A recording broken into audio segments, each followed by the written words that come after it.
The setup, a televised confrontation.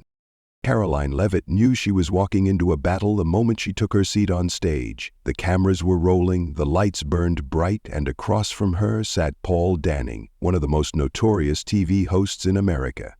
Prime Debate wasn't just any political show, it was a battlefield, a place where careers were tested and reputations destroyed. Paul had built his career on interrogations that left guests flustered, their credibility in shambles. Tonight, he thought he had the upper hand.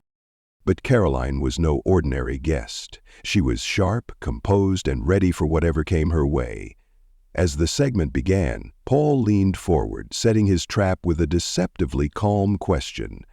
"Let's talk about the responsibility of media, Karoline. Conservative outlets thrive on manufactured outrage, election fraud conspiracies, vaccine misinformation, the so-called war on free speech. Isn't it fair to say that networks like yours don't deal in truth but in fear?" It was a classic strategy: force Karoline onto the defensive, make her justify her position. But she didn't take the bait. Instead, she exhaled softly, her expression unreadable. "That's an interesting argument, Paul," she said, her voice controlled, deliberate. "But if we're going to talk about fear-mongering, let's not pretend it's a one-sided issue." Paul's confidence flickered for just a second, a silent acknowledgement that she wasn't rattled. Karoline settled into her chair, exuding control. "Misinformation is a problem, but the real question is, who decides what qualifies as misinformation?" The shift was subtle but undeniable. The trap had been set for her, but now Paul was the one walking straight into it. The atmosphere in the studio grew thick with tension. Karoline's words hung in the air like a challenge, one that Paul Danning hadn't expected. He had seen guests stumble, backpedal, and break under his questioning, but Karoline remained unmoved. Her confidence wasn't arrogance. It was precision, a calculated move in a game she had no intention of losing. Paul adjusted his posture, tightening his grip on his cue cards. His smirk was still there, but the shift in his demeanor was clear. He was recalibrating. He leaned in, voice smooth but sharpened like a knife. "Karoline, let's be honest. You claim media bias, but what you really mean is that conservatives don't like being challenged. The second someone fact-checks a right-wing outlet, it's called censorship. But let's talk about who really dominates the narrative." A few quiet gasps rippled through the audience. Paul had turned up the heat, and everyone knew it. But Karoline? She didn't blink. She let a beat pass before responding, her tone quieter, but far more lethal. "So, when mainstream outlets label a story as misinformation, only to quietly correct themselves years later, that's accountability?" She tilted her head slightly, her gaze locked onto Paul's. "But when conservatives challenge the narrative, it's dangerous?" Paul scoffed, waving a hand dismissively. "Oh, come on! Are we really going to pretend conservatives don't thrive on playing the victim?" Karoline exhaled, slow and deliberate. "You don't want fairness, Paul. You want control." A silence settled over the set, heavy and unrelenting. Paul opened his mouth to speak, but before he could, Karoline leaned forward, eyes locked onto his. "And for the first time you're realizing you don't have it." The tension in the studio was almost unbearable. The audience, the producers, even the crew behind the cameras could feel the momentum shifting. Paul Danning, the veteran journalist who had built his career on tearing guests apart, was suddenly on the defensive. And the worst part? He knew it. His fingers tapped against the desk, a small, controlled movement betraying the storm brewing beneath the surface. He wasn't used to this. Losing control, being outmaneuvered. His voice had always been the loudest in the room, but Karoline had done something few had ever managed. She had silenced him, even if just for a moment. Paul exhaled sharply and leaned forward, his voice regaining its usual steel. "Let's cut through the theatrics, Karoline. You sit here pretending to fight for truth, but let's not kid ourselves. Conservatives have built an industry around outrage. Election conspiracies, vaccine fear-mongering, and this supposed war on free speech. But the real war? It's not against conservatives, it's against misinformation. A murmur spread through the audience. He had thrown his punch, framing Karoline as nothing more than another right-wing talking head, peddling victimhood. But Karoline didn't react. She didn't flinch. Instead, she smiled. "Interesting choice of words, Paul," she said, her voice steady, her composure unwavering. "A war against misinformation. But who gets to decide what qualifies as misinformation? Because if history has taught us anything, it's that the so-called trusted media gets it wrong a lot." Paul's jaw tightened.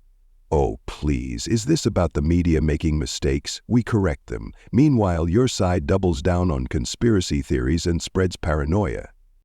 Karoline tilted her head, a flicker of something sharp in her eyes. "Correct them?" she repeated, as if weighing the words carefully. Like when the mainstream media swore that the Hunter Biden laptop was Russian propaganda, until, years later, it was confirmed to be real. Or when the Covington Catholic students were painted as aggressors, until the full footage showed otherwise. Paul opened his mouth, but Karoline didn't let him interrupt. "The truth is, you don't deal in facts, Paul. You deal in narratives. And the only reason you're upset right now is because, for once, you're not the one controlling it." The silence that followed was deafening. Paul Danning's confident smirk wavered, just slightly, but enough for the audience, the crew, and the millions watching at home to notice. He was losing control. The veteran journalist, known for his ruthless takedowns and ability to dominate any conversation, was now being forced into a corner by Karoline Leavitt. And worse, she wasn't just defending herself, she was exposing him. Paul forced a chuckle, trying to mask the frustration creeping into his voice. "Oh, come on, Karoline. You're really going to sit here and cherry-pick a few examples to undermine the entire mainstream media?" He shook his head, exhaling sharply. "This is exactly what your side does. You take isolated incidents and spin them into some grand conspiracy against conservatives." Karoline leaned in, her eyes locked onto his. "Isolated incidents," she repeated, her voice carrying a quiet intensity. "How many times do isolated incidents have to happen before they become a pattern?" Paul opened his mouth to respond, but Karoline was faster. "The Steele dossier, the Covington Catholic students, the Hunter Biden laptop, the suppression of dissenting opinions under the guise of misinformation." She held up her hand, counting each one off. "At what point does it stop being a mistake and start being an agenda?" Paul's face hardened, his fingers curling into a fist on the desk. He was running out of room to maneuver, and for the first time in his career, the audience wasn't with him. They were watching with something new in their eyes. Not admiration for his hard-hitting questions, but skepticism. Karoline saw it, and she pressed forward. "The media doesn't correct its mistakes, Paul," she said. "It only admits them when it no longer has a choice." The weight of her words settled over the room like a thundercloud. And for the first time, Paul Danning had nothing to say. Paul Danning's silence was deafening. The once dominant host of prime debate, who had built a career out of cornering and humiliating his guests, was now sitting across from Karoline Leavitt, struggling to find a way out. His carefully controlled narrative was slipping through his fingers, and the audience knew it. Karoline, sensing blood in the water, did not relent. She reached down beside her, lifting a stack of neatly printed papers and placing them in full view of the cameras. The studio's atmosphere shifted immediately. The crew, the producers watching behind the scenes, and even Paul himself could feel it. The moment everything changed. "I didn't come here to argue opinions, Paul," she said, her voice dangerously calm. "I came here with facts. And unfortunately for you, some of those facts come directly from you." Paul's smirk faltered, but he quickly recovered. "I don't know what you're getting at, but—" Karoline held up the first page. "This is an internal email from your network," she interrupted smoothly. Sent from your account 6 months ago. It reads," she glanced down and read aloud, "We can't afford to let right-wing hysteria dictate the conversation, even if that means omitting inconvenient details until public sentiment is properly aligned." The reaction was immediate. A hush gasp rippled through the audience. Even Paul, usually composed, visibly stiffened. His fingers clenched the edge of his desk. "Where did you get that?" he demanded, his voice lower now, a mix of controlled anger and panic. Karoline didn't flinch.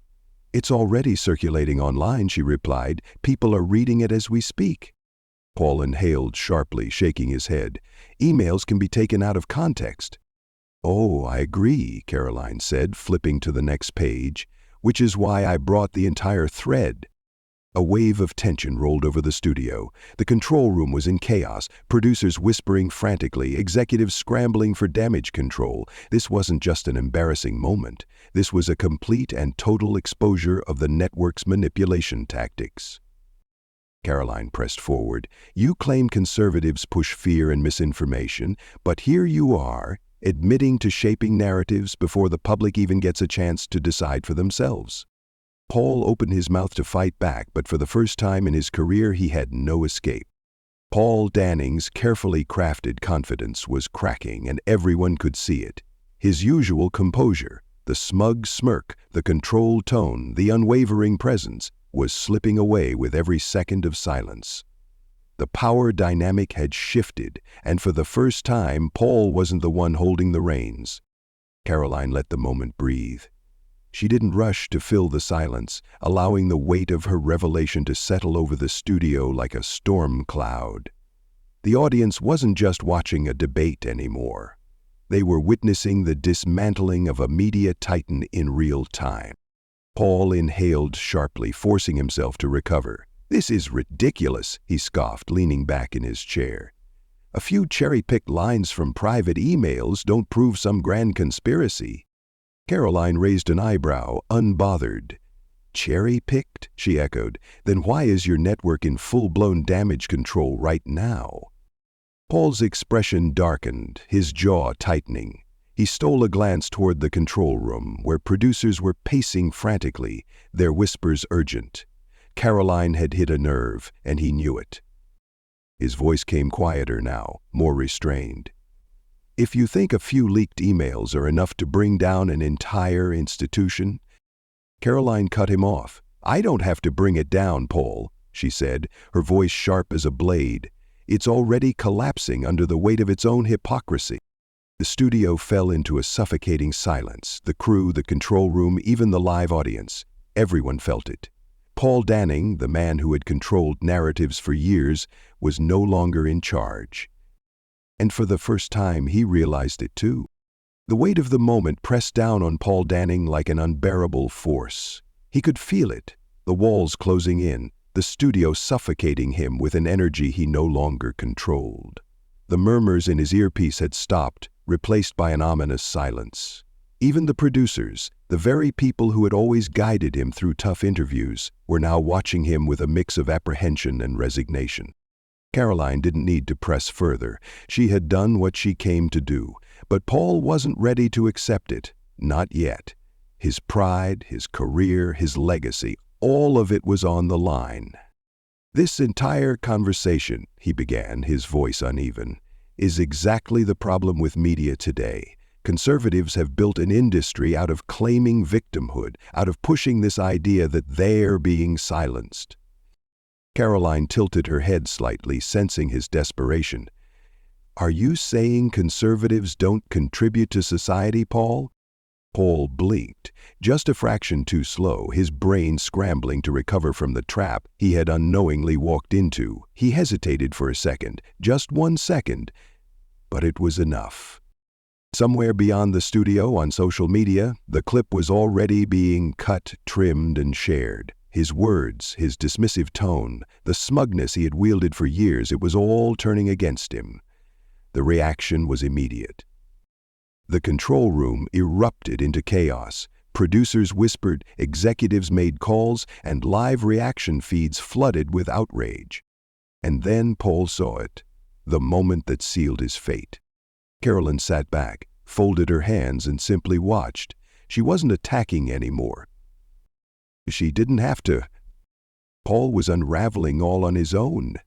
Paul Danning had lost control. He could feel it, sense it in the charged air of the studio, in the hushed panic of the producers scrambling behind the scenes. But worst of all, he could see it on the faces of the crew, on the cold, calculating expression of Karoline Leavitt, and now on the screens lighting up with real-time reactions. It happened faster than he could process. The moment his dismissive words left his mouth, maybe if conservatives spent less time playing the victim and more time actually contributing something to society, it was over. Social media exploded. The clip, stripped of context, trimmed to perfection, was already making rounds at lightning speed. Hashtags began trending within minutes. Fire Paul Danning. Media bias exposed. Karoline was right. Inside the control room, a producer clutched their headset, whispering frantically, "We need to cut to commercial," but the damage was already done. Sponsors took notice. The first carefully worded corporate statement appeared within an hour. "We are aware of the concerns raised and are currently evaluating our partnership with Prime Debate." It was diplomatic, neutral, buying time. But in the ruthless world of media, neutrality was never enough. By the time Paul left the studio, he was no longer just a veteran journalist. He was a liability. And Karoline? She didn't need to say another word. The world was already speaking for her. The confrontation between Karoline Leavitt and Paul Danning serves as a powerful lesson about truth, media narratives, and the importance of staying composed under pressure. In today's digital age, where information spreads rapidly and public perception can change in an instant, it is crucial to approach discussions with both knowledge and poise. Karoline's ability to remain calm and counter with facts rather than emotion highlights the importance of preparation and strategic thinking. One key takeaway is the significance of controlling the narrative. Whether in personal debates, workplace discussions, or public discourse, emotional reactions often lead to misinterpretation. Instead, like Karoline, one should rely on logic, factual accuracy, and measured responses. Furthermore, the power of media manipulation reminds us to always verify information before accepting it as truth. To apply this in daily life, practice critical thinking, engage in respectful discussions, and resist the urge to react impulsively. Recognizing bias, questioning narratives, and standing firm in one's beliefs with clarity and confidence can prevent misinformation from shaping reality. Ultimately, true strength lies in remaining steadfast, yet adaptable, ensuring that reason prevails over rhetoric in an era where perception is often more influential than truth.